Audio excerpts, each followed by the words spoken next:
Hare Krishna, Gauranga. So we've now come out of the Chaturshloki Bhagavad-Gita and we're into just another 30 key verse.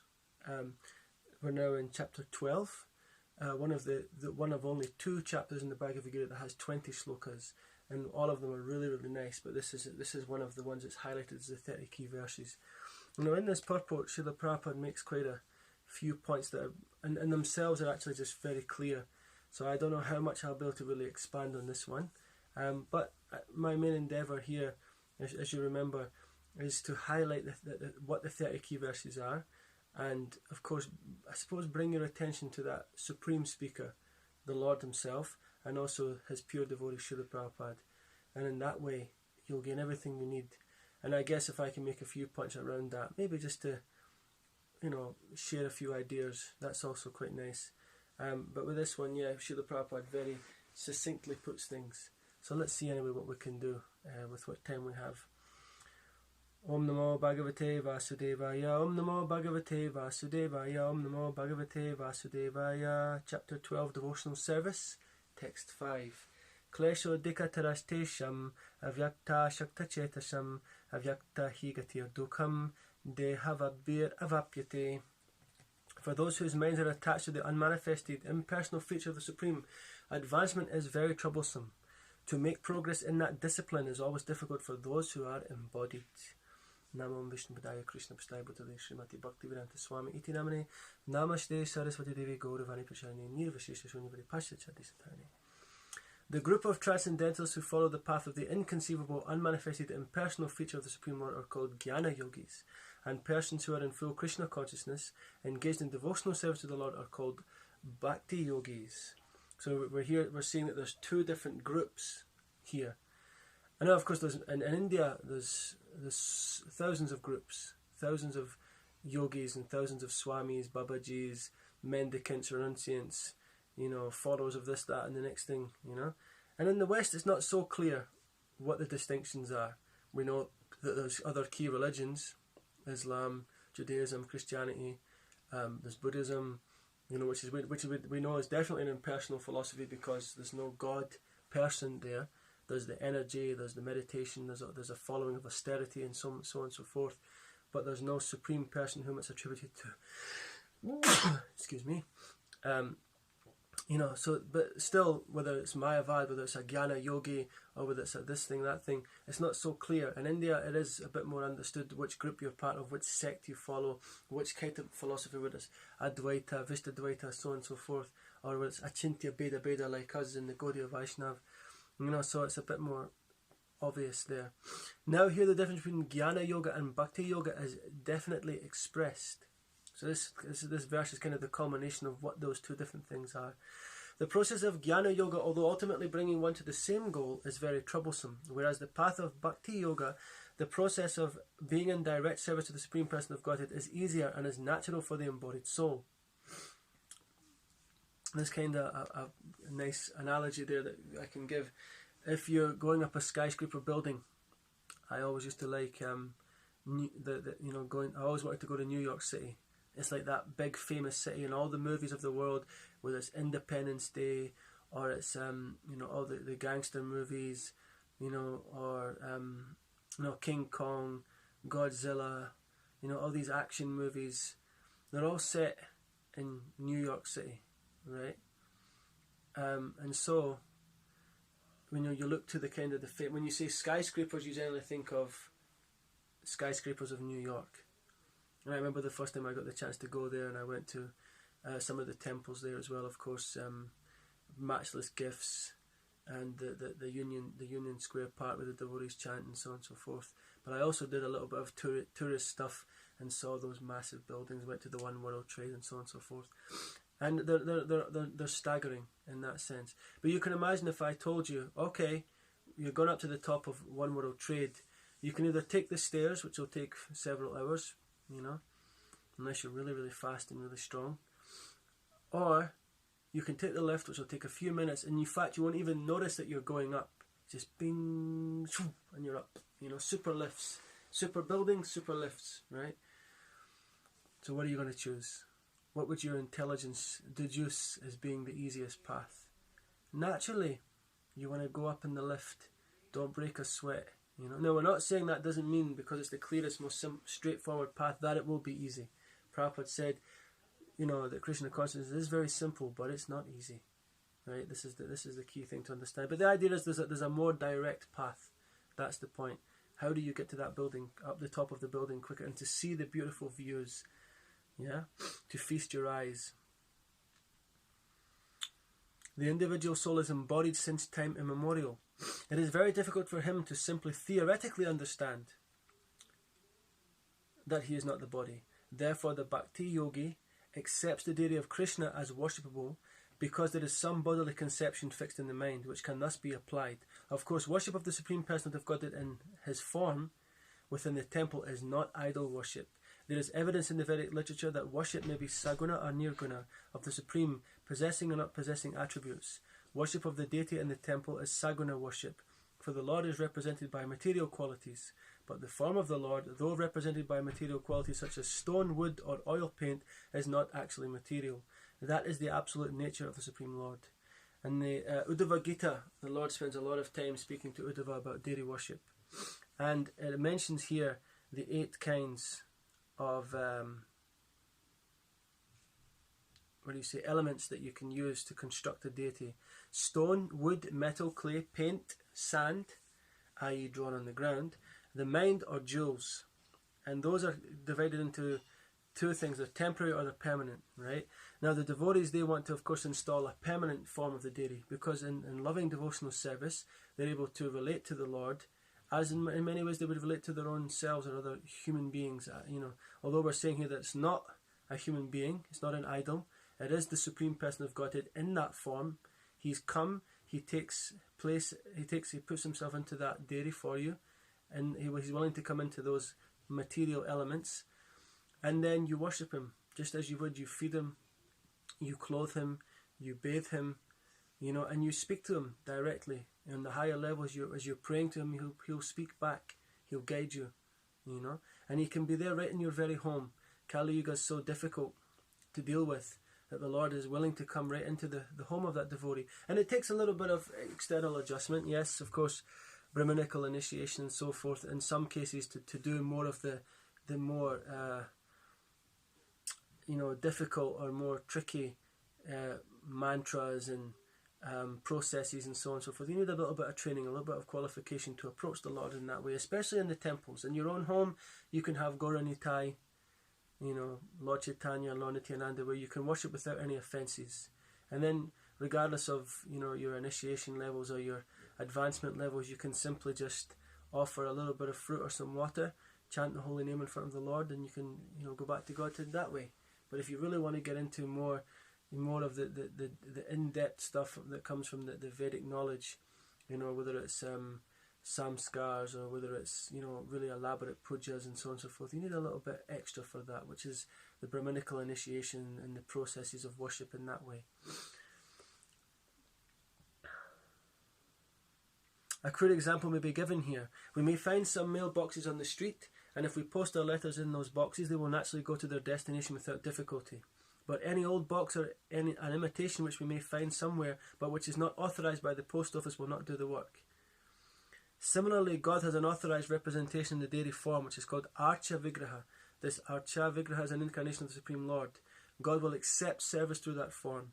The Lord is omnipotent, all-powerful. Therefore, by his incarnation as Archa Vigraha, he can accept the services of the devotee, just to make it convenient for the man in conditioned life. So this is Krishna's kindness, Krishna's mercy. And also, this shows that Krishna does appear to the devotee in many different ways. He comes as this Paramatma, the super soul in the heart, and also can come right into your home as a deity form in whichever way you can envision it, And that we also discussed in previous slokas that wherever you are, whatever you're doing, you can even worship the Lord in that way. These temporary forms like the sand or drawn with some paint and so on and so forth, they can be done while you're out and there's no other way to try and worship the Lord. Some of the purest devotees, they sat and worshipped the Lord in the mind. We know there was the story of the Brahmin who, on offering sweet rice and a full arti to the Lord in his mind, offered the sweet rice and was checking to see if it was too hot, touched the sweet rice and tasted it, and actually burned his body's finger So in his mind he was offering, he didn't get burned in his mind, but in his actual body got burned. His finger was all burned, you know. So this is how much depth of spirituality this devotee had, that his worship of the Lord was so real in the mind that it actually affected his own body, you know. So we can come to that platform, but more easy and more simple than that is to just have the deity in your home and just with all your family or friends come together on a weekend or on a daily basis, whatever you've got time to do, and worship the Lord in that way. And it can be as simple as just offering your food. It can just be simple as chanting your japa in front of them. It can be as simple as, you know, doing a little bit of, you know, giving them a new outfit once a month or so on and so forth. Or it can be every single day, full Mangalarti, full morning outfits, full boga, you know, so on and so forth. It can be everything. If you're a millionaire and you're giving charity, do you give a tenner? Do you give 20, 100? No, you give thousands, right? If a poor man, you give a few pounds, but it's what you give with devotion. Krishna is not bothered about the millions or the tenner or the pounds or the 20 pences, but he sees what you're holding back, you know. But of course, again, materially speaking, if you were a millionaire and you give 10, Krishna's going to be thinking, well, I've given you the material facility to be a millionaire. Why are you giving 10? Come on, give more, you know. So give what you can give, you know, willingly, but also give intelligently, you know. In this daily form, you can relate to Krishna in that way. See what time you've got, see what resources you've got, see what skills and knowledge you've got, what inclination you've got, and work with the deity in that way and attain that advancement, you know, and become free from conditioned life. So for a devotee, there is no difficulty in approaching the Supreme immediately and directly, but for those who are following the impersonal way to spiritual realization, the path is difficult. They have to understand the unmanifested representation of the Supreme through such Vedic literatures as the Upanishads, and they have to learn the language, understand the non-perceptual feelings, and realize all these processes. So we already spoke about how it takes years to learn Sanskrit. It takes years to study the Vedas, right? So go through the swifter route, go through the more clear route. Take shelter of the spiritual master, who is able to see Krishna and relate to Krishna, and who can guide you towards Krishna himself. And he says this is not very easy for a common man.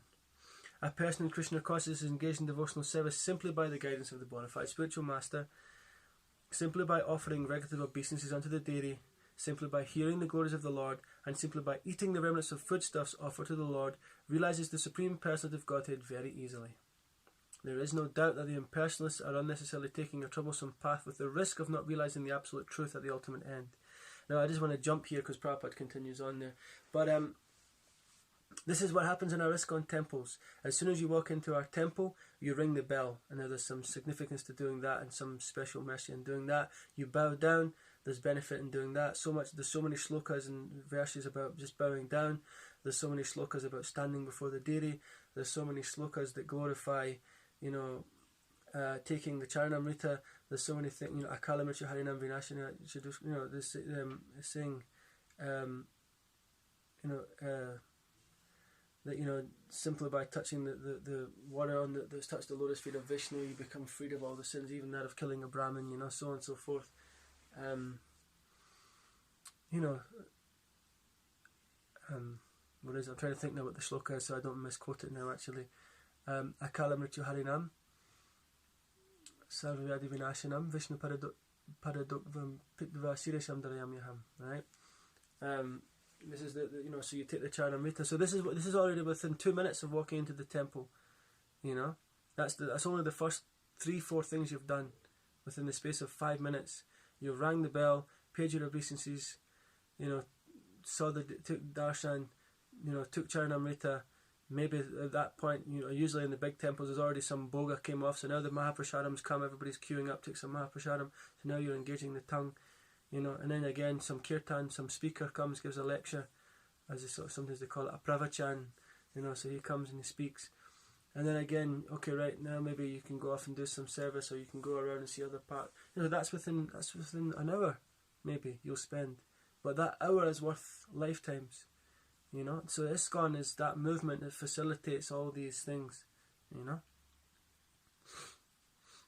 But the personalist, without any risk, trouble or difficulty, approaches the Supreme Personality directly. A similar passage appears in the Srimad Bhagavatam. It is stated there that if one ultimately has to surrender to the Supreme Personality of Godhead, this surrendering process is called bhakti, hence bhakti yoga, but instead takes the trouble to understand what is Brahman and what is not Brahman, and spends his whole life in that way, the result is simply troublesome. Therefore, it is advised here that one should not take up this troublesome path of self-realization, because there is an uncertainty in the ultimate result. A living entity is eternally an individual soul, and if he wants to merge into the spiritual whole, he may accomplish the realization of the eternal and knowledgeable aspects of his original nature. But the blissful portion is not realized. And this is the key thing. Who does anything without some happiness? Who does anything without there being some upliftment in life? Now, we're not saying that that's the highest mood. Naturally, in surrendering, it means that you give up the idea of gain, or what comes from me before I do anything, Pay me first, then I act, right? Krishna consciousness isn't like that, But naturally, there is so many wonderful things that come from being a devotee, and we've discussed those things previously. The feelings of clarity in life, the feelings of having something there, something substantial, knowing that there is a destination for us. These are things that are very wonderful. By the grace of some devotee, such a transcendentalist, highly learned in the process of jnana yoga, may come to the point of bhakti yoga or devotional service. At that time, long practice in impersonalism also becomes a source of trouble, because he cannot give up the idea. Therefore, an embodied soul is always in difficulty with the unmanifest, both at the time of practice and at the time of realization. Every living soul is partially independent, and one should know for certain that this unmanifested realization is against the nature of his spiritual blissful self. Because we're part and parcel of Krishna, so our nature is to be linked to Krishna. Our nature is a relationship with him, not the other side. That's unnatural to us, the impersonal aspect of God. We have no knowledge of that simply because it's not needed. When you already know Krishna is there, you don't go back. One should not take up this process. For every individual living entity, the process of Krishna consciousness, which entails full engagement in devotional service, is the best way. If one wants to ignore this devotional service, there is the danger of turning to atheism. The impersonal side can lead very quickly to thinking, I'm not really getting anything from this. I've become so realized in all this knowledge. Then maybe the portion of me that is linked to Krishna is that supreme in me. So I'm also supreme. Or if I can't find any pleasure in this, and I can't, really dig anything deeper into this knowledge because I've been studying it for years, and it's just getting more and more dry. You know what? He's not up there. There's no God. What's the point of all this? Atheism. Dangerous. So dangerous. Thus, the process of centering attention on the unmanifested, the inconceivable, which is beyond the approach of the senses, as already expressed in this verse, should never be encouraged at any time, especially in this age. It is not advised by Lord Krishna. And when we say out of the range of the senses, because we talk about people saying, the energy of the universe and all this kind of thing. How can you serve that? What is tangible in that? It's nice to know. It's very enlivening to know there's something powerful, more powerful than us. There's something manipulating and moving things around. Yeah, that's true. That is quite enlivening, and to work out the nuances of what it all is and where it all comes from and goes and comes and all that. That's really phenomenal to have such knowledge. But as we said, to get that daily form, or to deal with the Lord as you're talking, speaking, engaging, touching, feeling, tasting, remembering, you're doing all these things. All your senses are engaged in Krishna consciousness, because that's how they should be. Srila Prabhupada ki Jai Nitai Gaur Premanandi Haribo.